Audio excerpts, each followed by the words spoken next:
Tawadhi Al-Habib Muhammad bin Ahmad Al-Attas yang kami namakan daripada manaqib ini dengan nama Hilyatul Anfas fi Manaqib Al-Habib Muhammad bin Ahmad Al-Attas, dikarenakan manaqib ini menjadi sejarah yang turun-menurun, akan dilanjutkan estafet daripada anak cucu keturunan daripada Sohibul Hal, dan untuk diketahui oleh banyak daripada masyarakat Indonesia, khususnya daripada masyarakat Aceh, maka manaqib ini kami tulis, disaksikan dengan umi kami tercinta, istri daripada Sohibul Hal Al-Habib Muhammad bin Ahmad Al-Attas, dan disaksikan serta ditulis manaqib ini dengan putri tercinta daripada Sohibul Hal. Masih banyak manaqib beliau yang belum sempat kami selesaikan, maka kami akan membacakan sebagian daripada manaqib yang terus setiap tahunnya akan kami perbarui, akan kami tambah, manakala di sini daripada manaqib masih banyak kekurangannya. Manaqib biografi Al-Habib Muhammad bin Ahmad Al-Attas, silsilah dan nasab beliau yang sampai dan menyambung kepada Al-Habib Umar bin Abdurrahman Al-Attas Sahibul Ratib, sampai menyambung kepada Rasulullah sallallahu alaihi wasallam. Beliau Sohibul Hal Al-Habib Muhammad bin Ahmad bin Husain bin Abdurrahman bin Muhammad bin Ali bin Ja'far bin Husain bin Umar bin Abdurrahman Al-Attas Sahibul Ratib bin Aqil bin Salim bin Abdullah bin Abdurrahman bin Abdullah bin Abdurrahman bin Abdullah bin Abdurrahman As-Sagaf bin Muhammad Mulawdawilah bin Ali bin Alwi bin Al-Faqih Muqaddam Muhammad bin Ali bin Muhammad Sahib Al-Marban bin Ali Faragasa bin Alawi bin Muhammad Sahib Al-Sam'ah bin Alawi Syihab Samad bin Ubaidillah bin Al-Muhajir Muhammad bin Isa bin Muhammad Al-Najib bin Ali Uraidi bin Ja'far Al-Sadiq bin Muhammad Al-Bagir bin Ali Zain Al-Abidin bin Al-Imam Al-Sibit Al-Husain bin Al-Imam Amir Al-Mu'minin Ali bin Abi Talib Karamullah Wajah binti Fatimah Zahra Rasulullah sallallahu alaihi wasallam. Al-Habib Muhammad bin Ahmad Al-Attas lahir pada hari Ahad malam.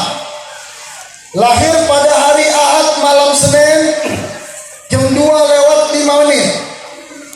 Bertepatan pada tanggal 12 Rabiul Awal 1361 Hijriah.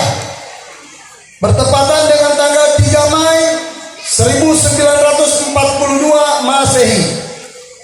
Di dusun Jeruk, Desa Pucuk Ulin 2, Kecamatan Simpang-Ulin, Kabupaten Aceh Timur, Provinsi Aceh.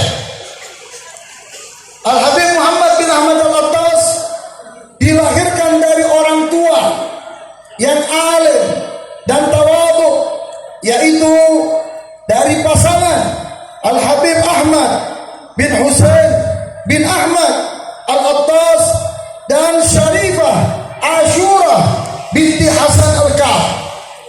Dalam pernikahan tersebut memiliki 4 orang anak.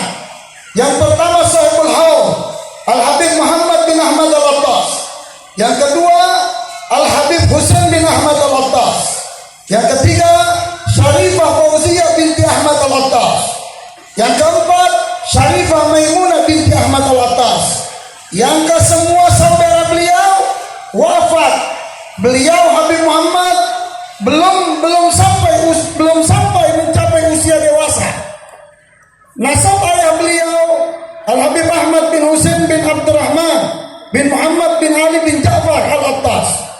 Hasabimu beliau Syarifah Ashura binti Hasan Al-Kaf. Di dalam kehidupan Al-Habib Muhammad bin Ahmad Al-Attas sangatlah memprihatinkan. Beliau ditinggal ayahnya tercinta dalam usia 6 tahun. Di usia 6 tahun beliau sudah menjadi anak yatim. Beliau dibesarkan dan dididik oleh kakek beliau Al-Habib Husain Al-Attas di Idi, Aceh. Sampai remaja. Di masa remaja beliau menempuh pendidikan dari ibtidaiyah, tsanawiyah di Aceh Timur.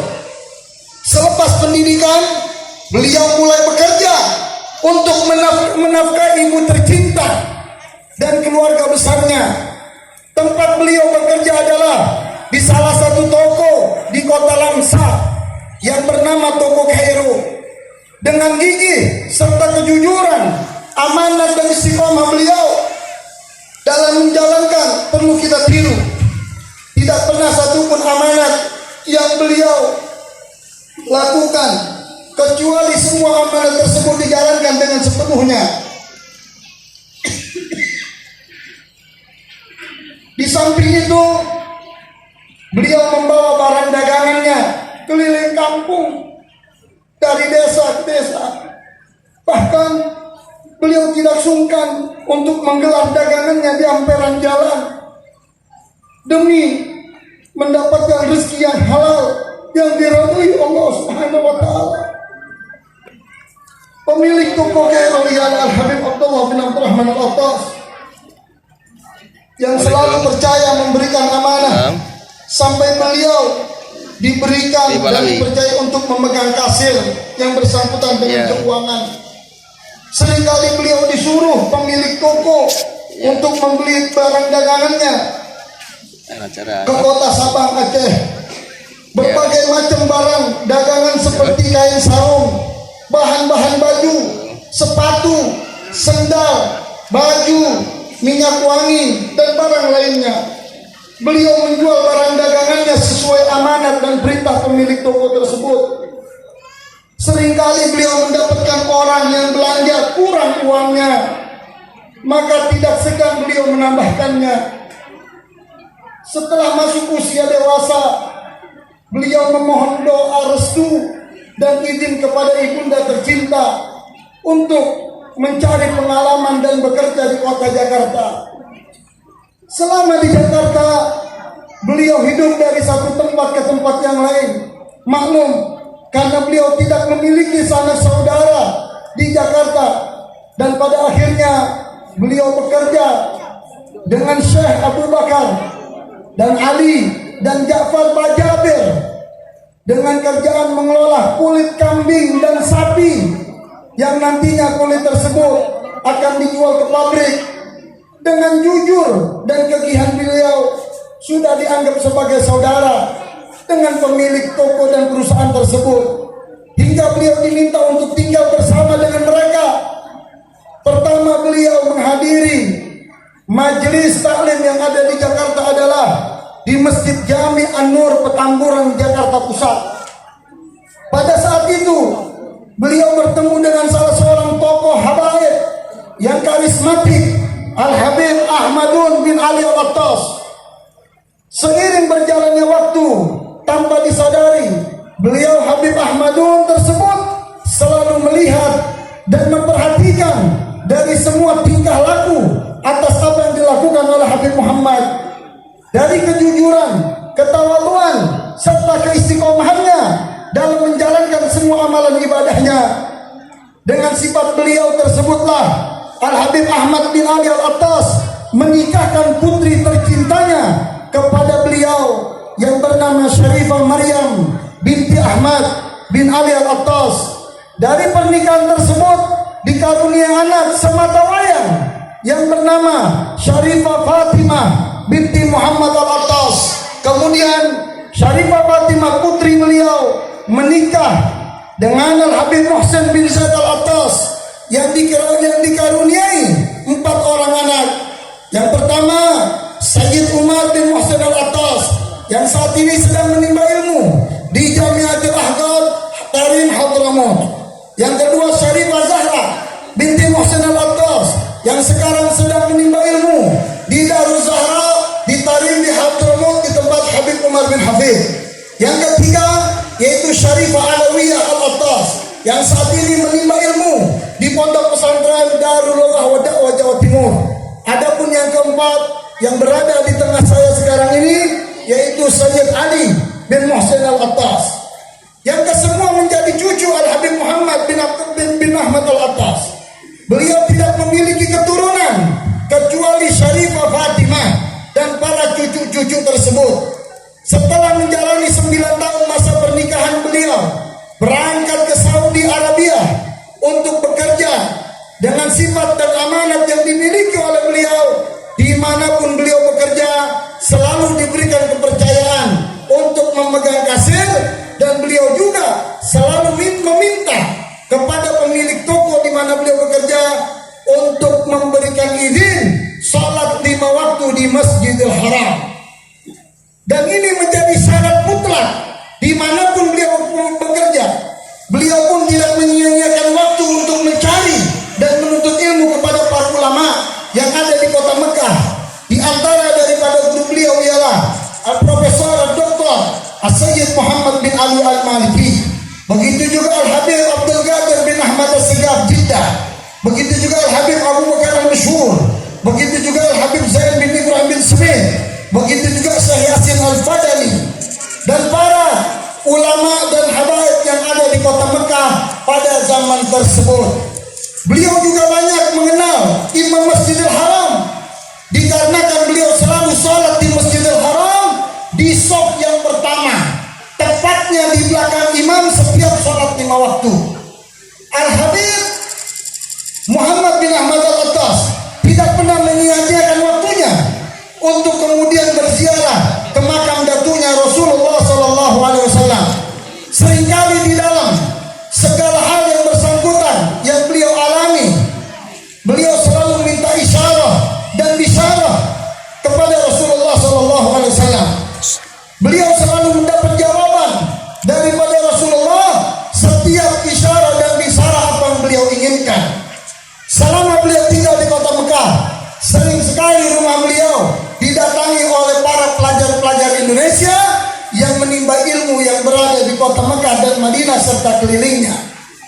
Di Madinah pun beliau tidak menyia-nyiakan waktunya untuk menuntut ilmu dan menghadiri berbagai macam majelis taklim dari berbagai macam ulama dan habaib.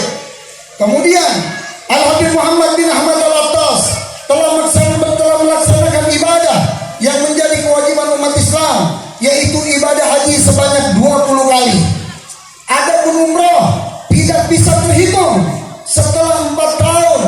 Setelah 4 tahun beliau bekerja, meminta kepada keluarganya untuk bisa menyusul dan tinggal di kota Mekah. Di antara keluarga yang sangat terdekat dengan beliau ibunda tercinta yang diajak ke kota suci Mekah, yaitu Syarifah Al-Shura binti Hasan Al-Kaf. Begitu juga istri tercinta yaitu Syarifah Maryam binti Ahmadun Al-Attas. Begitu juga putrinya tercinta Syarifah Fatimah binti Muhammad Al-Attas. Ibunda tercinta beliau meninggal di kota suci Mekah dan dimakamkan di Ma'lah pada tahun 1987. Beliau kembali ke kota suci Mekah setelah 13 tahun bekerja dan menuntut ilmu agama pada tahun 1993. Setelah beliau kembali dari kota suci Mekah, beliau menghadiri majlis yang ada di Jakarta dan sekitarnya. Di antara majlis yaitu Majlis Kuitang yang dipimpin oleh Habib Ali bin Abdurrahman Al-Habsyi, dan majlis Al-Hawi yang dipimpin oleh Habib Muhammad bin Ahmad Al-Haddad, dan majlis Asmaul Husna yang dipimpin oleh Habib Ahmad bin Abdul Attas, Habib Ahmad bin Hir, dan majlis Silaturahmi yang ada di Kampung Melayu, dan majlis yang lainnya yang ada di Jakarta dan sekitarnya. Beliau juga mengajarkan, beliau juga mengajar di beberapa tempat, di antaranya di rumah kediaman Said Zainal Jamalullah Simpro dan di rumah Muhibbin yaitu Haji Roji Al-Banjari di Cipinang, Jakarta Timur. Begitu juga di rumah Bapak Haji Gunawan di Kampung Melayu. Di antara guru yang ada di Indonesia Al-Habib Ali bin Abdurrahman Al-Habsyi Kuitan. Begitu juga Al-Habib Ali bin Husain Al-Attas Bungur, pengarang kitab Tajul Aras. Begitu juga Al-Habib Salim bin Ahmad bin Jindan. Begitu juga Al-Habib Muhammad bin Ahmad Al-Haddad. Begitu juga Sayyidul Walid Al-Habib Abdurrahman bin Ahmad As-Segaf Bukit Duri. Begitu juga Al-Habib Abdullah bin Husain Syami Al-Attas. Begitu juga Al-Habib Umar bin Muhammad bin Hud Al-Attas. Dan banyak lagi daripada guru beliau. Setelah 5 tahun kembali dari kota suci Mekah, beliau membuka majelis taklim pertama kali yang bernama Darul Mustafa dengan isyarah dan permintaan dari Al-Habib Ali bin Abdul Qadir bin Sa'ir pada tahun 1998 yang meresmikan daripada majelis Darul Mustafa yaitu Al-Alim, Al-Allamah, Al-Mursyid, Al-Musnid Al-Habib Umar bin Muhammad bin Salim bin Hafiz, dengan membawa seluruh alumni pelajar Indonesia yang pertama kali Darul Mustafa yang datang dari Tarim ke Indonesia. Di antara yang menghadiri pada acara haul tersebut, murid daripada alumni yang pertama Al-Habib Saleh Al-Jufri, Al-Habib Mundir bin Fuad Al-Musawa, Al-Habib Jindan bin Novel bin Jindan, Al-Habib Guras bin Qasim Baharun. Dengan dukungan tokoh masyarakat dan para habaib yang menjadikan majelis ini makmur dan berkah hingga akhirnya beliau terus menjalankan majelis Darul Mustafa selama 11 tahun. Majelis Darul Mustafa berada di Jalan Jati Petamburan nomor 91, dikarenakan keluarga daripada ahli waris dan anak-anak daripada Habib Ahmadun Al-Attas, mertua daripada beliau menginginkan untuk menjual tanah tersebut untuk dibagi warisan daripada anak-anaknya. Beliau berpindah untuk mencari tempat yang telah Darul Mustafa berada 11 tahun di Darul Mustafa. Dan di antara guru yang mengajar selama Darul Mustafa berada di Petamburan, yang pertama adalah Al-Habib Saleh bin Muhsin Al-Habsyi, alumni pertama daripada Abuya Sayyid Muhammad bin Ali Al-Maliki. Begitu juga yang mengajar yang kedua Al-Habib Hamid bin Abdullah Al-Kaf, alumni Abuya Sayyid Muhammad bin Ali Al-Maliki.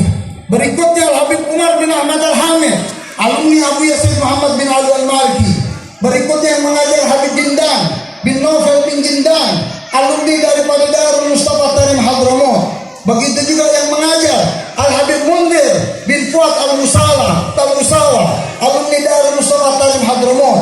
Begitu juga Al-Habib Quraish bin Qasim Baharun, alumni Darul Mustafa Hadramut. Begitu juga Syekh Ali Salman, ulama daripada Betawi. Dan saya sendiri Al-Habib Muhsin bin Zaid Al-Attas sebagai menantu daripada beliau, alumni daripada Darul Mustafa Tarim Hadramut.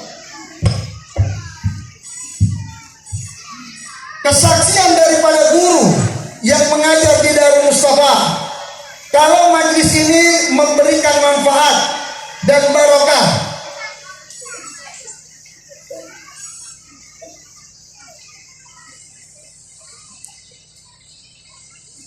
kesaksian daripada guru-guru yang mengajar di Darul Mustafa, kalau majelis ini memberikan manfaat dan barokah dari Al-Habib Muhammad bin Ahmad Al-Attas, karena sifat dan ketawaduan beliau dan sifat dan ketawaduan beliau, bahkan para guru yang ada bersaksi kalau pemimpin majelis Darul Mustafa Habib Muhammad adalah seorang soleh dan tawadu yang bisa memberikan kepada orang banyak atas keberkahannya.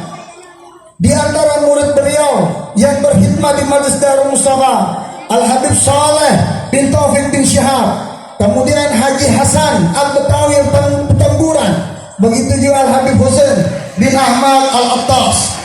Setelah 11 tahun berjalan Darul Mustafa di Petamburan, pindah ke Jalan Condet Raya nomor 151, diberikan tempat tinggal sementara oleh Habib Muhammad bin Abdul Qadir Al-Attas yang dikenal dengan Habib Mat Tegar.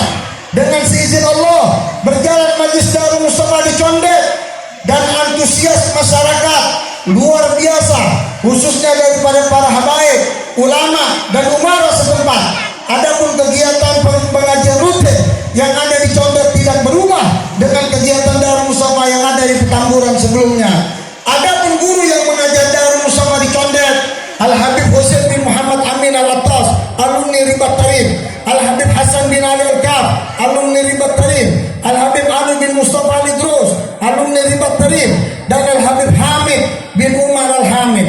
Setelah 9 tahun Darul Mustafa berjalan, para ahli waris meminta kepada Habib Muhsin bin Zaid Al Attas sebagai menantu agar Darul Mustafa bisa mencari dan pindah tempat yang lain. Ini semua terjadi setelah meninggalnya orang tua daripada ahli waris, yaitu Habib Muhammad bin Abdul Qadir, dan setelah meninggal Al-Sayyidul Walid Habib Muhammad bin Ahmad Al-Attas. Pesan daripada Habib Muhammad bin Abdul Qadir Al-Attas Darul Mustafa kepada putra putrinya agar Darul Mustafa tetap ada selama Habib Muhammad bin Ahmad Al-Attas masih hidup.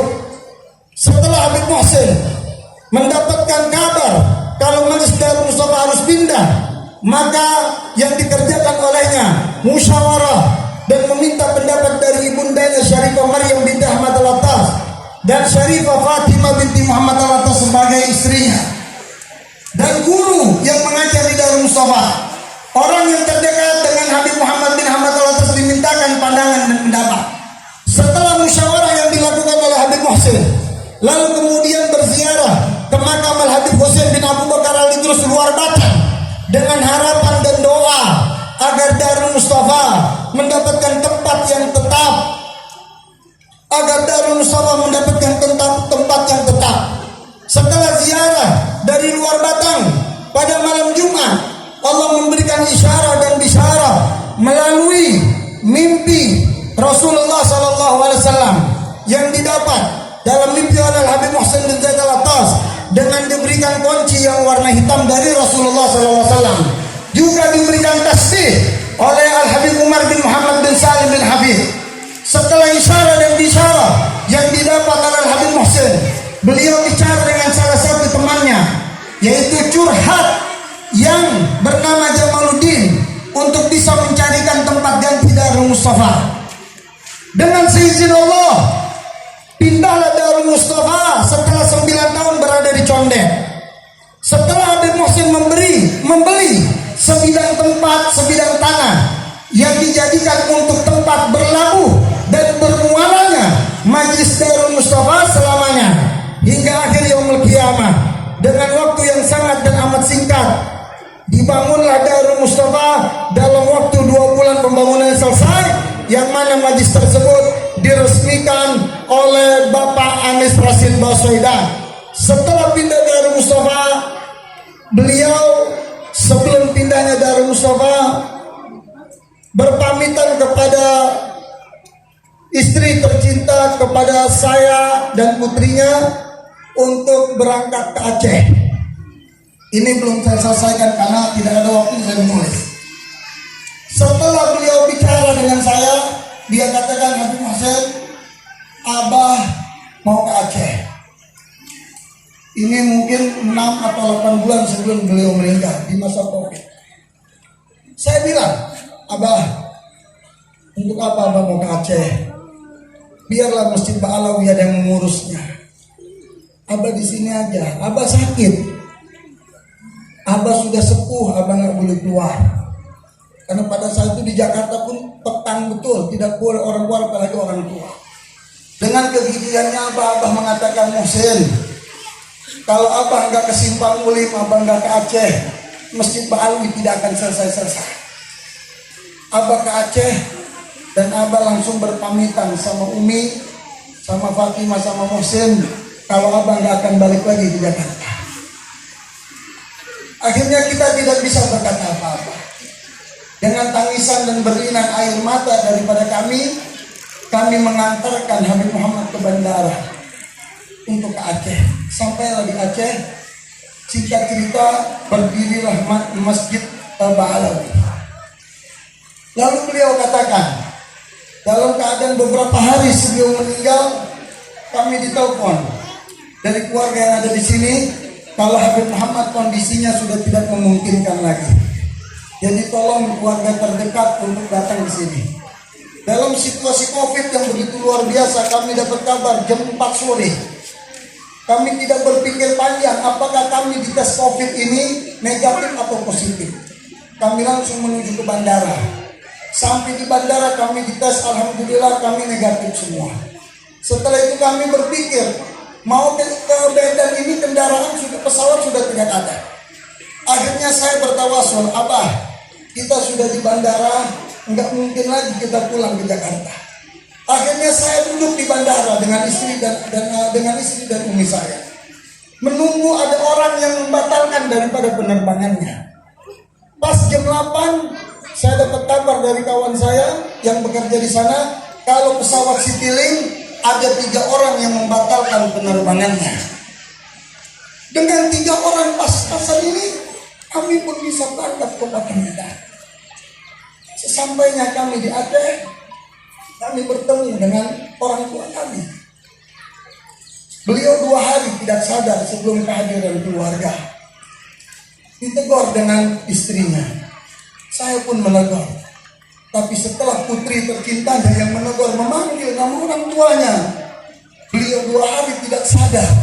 Begitu dipanggil oleh putrinya, beliau langsung sadar. Beliau membuka kedua matanya. Yang tadinya beliau tidak mau makan, beliau langsung mudah begitu makan.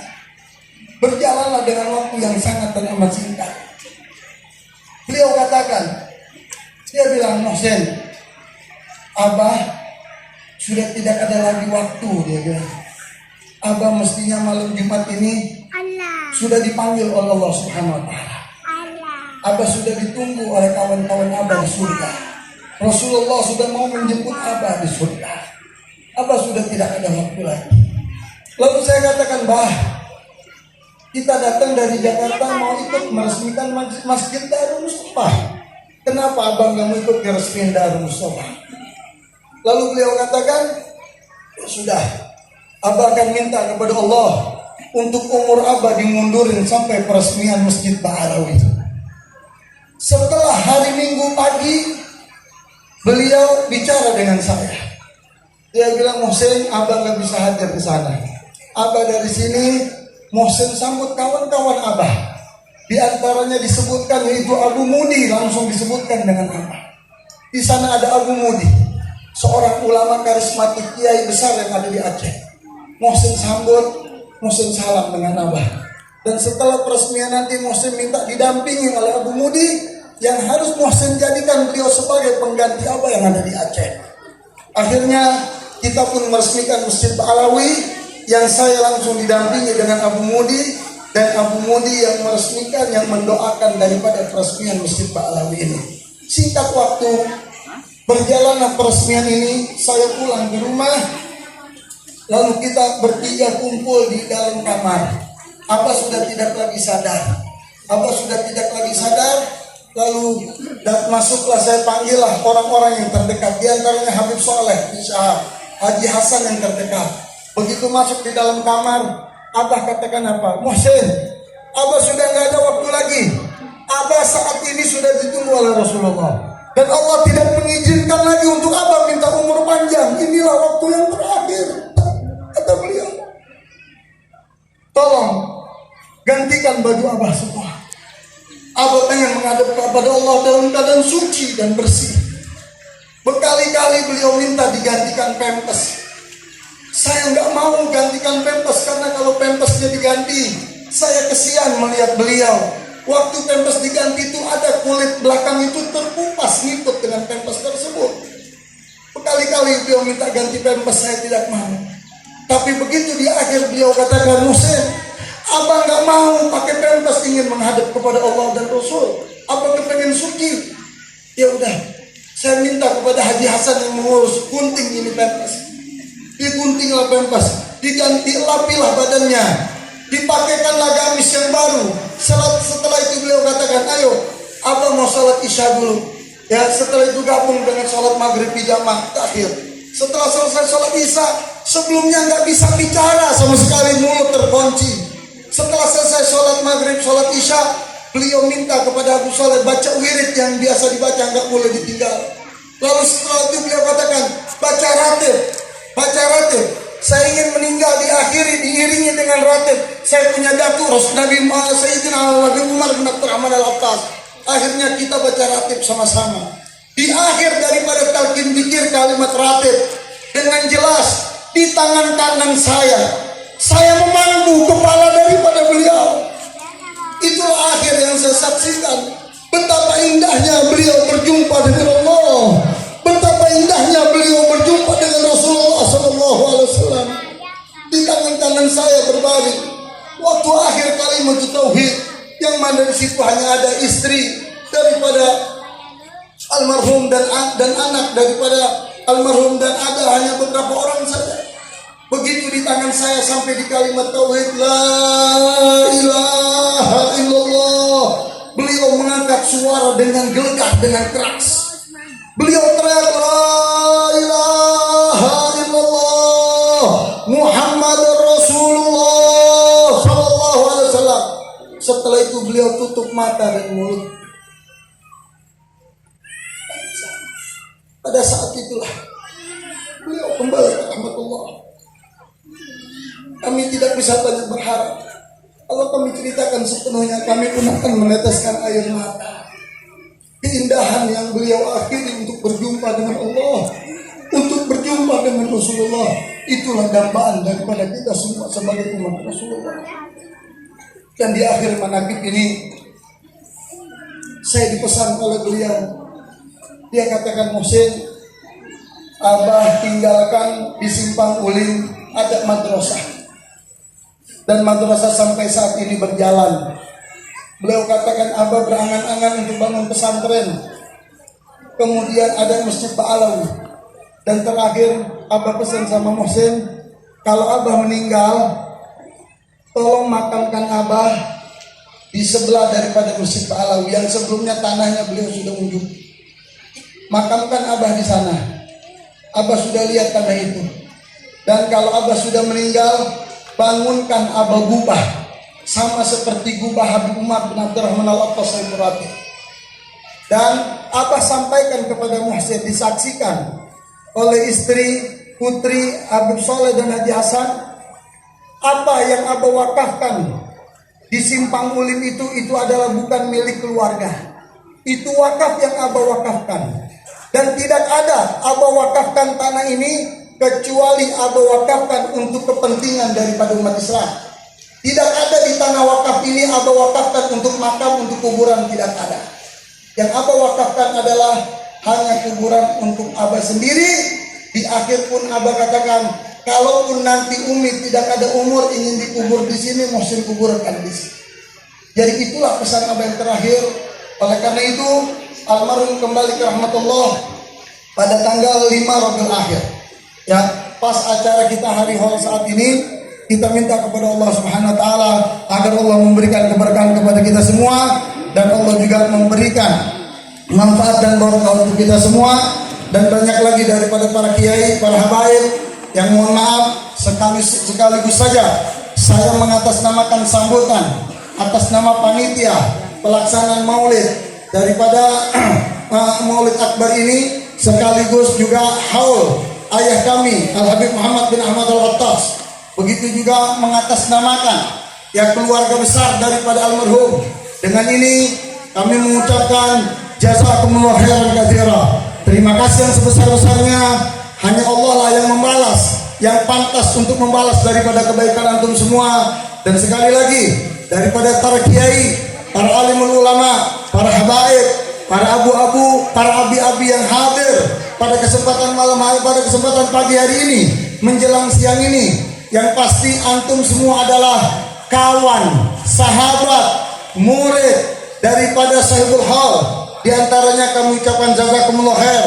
Terima kasih kepada Kiai Besar Aceh, yaitu Abu Mudi, yang telah menyempatkan waktu dalam acara haul ini. Besar harapan kami agar Abu Mudi bisa terus memantau daripada peninggalan ayahanda tercinta yang ada di Aceh Simpang Ulim ini. Begitu juga daripada abu-abu yang lain.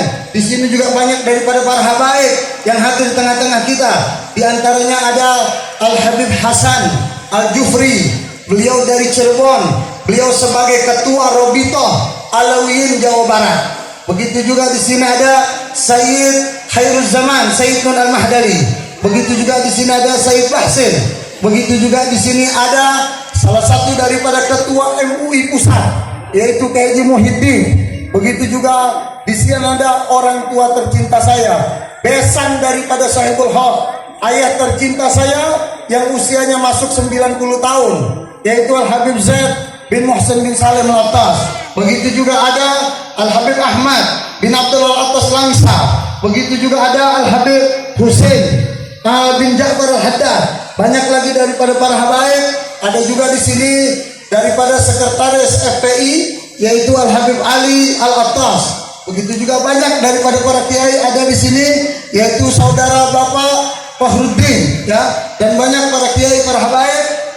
Begitu juga di sini ada salah satu daripada muhibbin yang hadir jauh-jauh dari Jakarta, yaitu Haji Razi.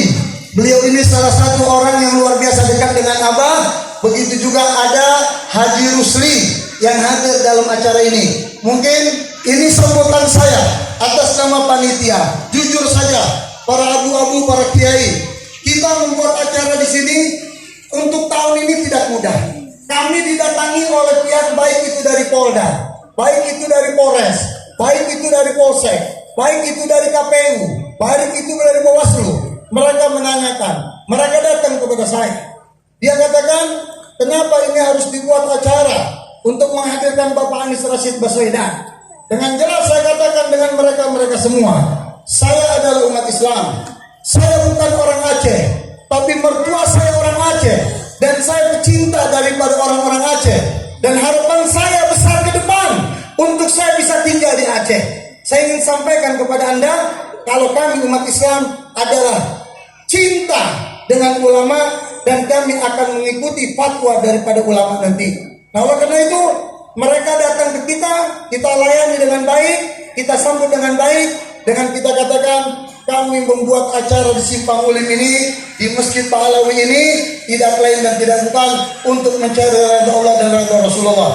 Adapun salah satu kandidat calon presiden akan datang ke tempat ini, yang saat ini sedang dalam perjalanan dari Lok Semawe ke sini, karena Bapak Anies Rashid Baswedan, salah satu kandidat calon presiden yang hadir di sini, beliau berangkat dari Palu. Beliau berangkat dari Palu pakai jet pribadi langsung ke Aceh. Nah, jadi kita tunggu kehadiran beliau mungkin beberapa saat lagi untuk hadir ke sini. Insya Allah dimulai dari timur dan sampai ke barat Aceh ini, Allah berikan keberkahan untuk rakyat Aceh, untuk berikan keberkahan untuk rakyat Indonesia. Allah memberikan pemimpin yang cinta dengan rakyatnya. Allah memberikan yang pimpin cinta dengan negaranya. Allah memberikan pemimpin yang taat dengan agamanya. Allah memberikan pemimpin yang cinta dengan Rasulnya. Allah memberikan pemimpin yang jujur, yang adil, yang sidik, dan tapana. Dan kita minta kepada Allah Subhanahu Wa Taala agar majlis kita diberkahi oleh Allah Subhanahu Wa Taala. Sekali lagi, tidak lupa saya ucapkan terima kasih yang sebesar-besarnya kepada Ketua Panitia Pelaksana, yaitu Said Saiful Al-Gadri, begitu juga Said Salman Al-Gadri, begitu juga Said Ali Al-Attas, yang bekerja sama luar biasa hingga acara ini berjalan terlaksana dengan baik dan luar biasa. Ini saja yang bisa saya sampaikan. Sekali lagi, atas nama Ketua Panitia, atas nama keluarga, kami mengucapkan jazakumullah khairan katsira. Terima kasih yang sebesar-besarnya atas kehadiran antum semua. Kita menunggu kehadiran salah satu calon presiden kita untuk mendengarkan tausiah agama, ceramah agama, dan sebelumnya juga nanti akan ada sambutan. Saya ingin sampaikan juga, acara ini sekaligus kita akan buat donasi untuk Palestina. Jadi tolong nanti diiringi tim hadroh disiapkan untuk amal. Jadi tolong warga memberikan amal yang terbaik. Nanti amal ini akan kita kumpulkan ya untuk saudara kita yang ada di Palestina, kita salurkan, dan sebagian juga kita gunakan untuk kekurangan-kekurangan daripada acara panitia ini. Mungkin itu saja, kurang lebihnya mohon maaf. Wassalamualaikum warahmatullahi wabarakatuh.